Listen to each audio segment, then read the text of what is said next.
In the scorched plains of Sonora, Mexico, the sun doesn't just shine, it judges. To the locals, it was a relentless eye, watching the struggle of men who lived between the law of the land and the law of the bullet.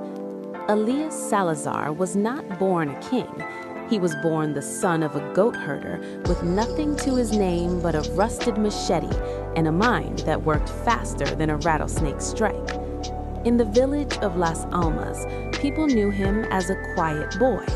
But silence, as the desert taught them, is often where the storm begins. The year was 1994. The world was changing. Trade routes were opening, and the old patrons who ruled the border were getting greedy. Elias saw what others didn't.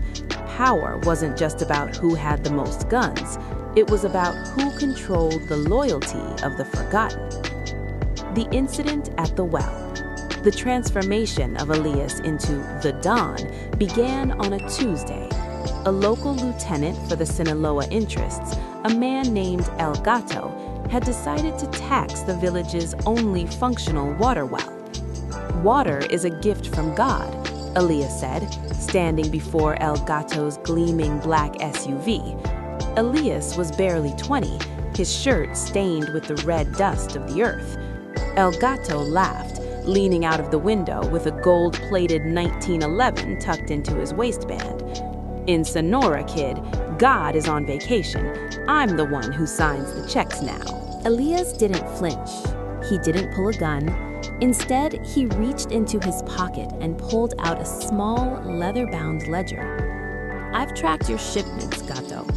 I know you've been skimming 10% off the top before the boss gets his cut in Culiacan. If you touch this well, that ledger goes to the city by sunset." The air went still. The gunman in the back of the truck shifted uneasily. In that moment, the village saw it. Elias didn't have a weapon, but he had the truth. And in their world, the truth was more lethal than lead. The architecture of power. Over the next decade, Elias didn't just climb the ladder, he built a new one. He became Don Elías, the Dawn of the Dust. He was different from the others. While the other cartels flaunted gold chains and threw loud parties, Elias lived in a modest ranch. He built schools, he paved roads. He became the invisible government. The code of the Don. To understand his rise, one must understand his 3 pillars. Respect the bread. Never disrupt a man's ability to feed his family. Silence is gold. A man who speaks too much is a man who fears the dark. The debt is sacred. If the Don helps you, you are his for life. By 2005, the Federales wouldn't even enter Sonora without sending a scout to ask for his blessing. He wasn't just a drug lord. He was a folk hero, a ghost, and a judge, all wrapped into one. The breaking point. But every empire has its winter. The younger generation, led by Elias's own nephew, Mateo, grew restless. They didn't want the old ways of quiet respect. They wanted the flash. They wanted the war.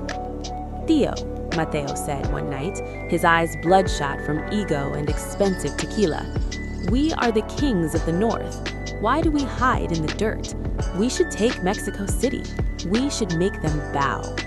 Don Elías looked at his nephew, his eyes reflecting the flickering candlelight of the patio. He sighed, a sound like dry leaves skittering across a grave. "Mateo," he whispered, "the taller the cactus grows, the easier it is for the wind to find it. I am not a king because I have a crown. I am the ground everyone walks on. If you try to fly, you will find there is no air up there for us." That night, the first betrayal was whispered into a burner phone. The fall of the Salazar dynasty had begun.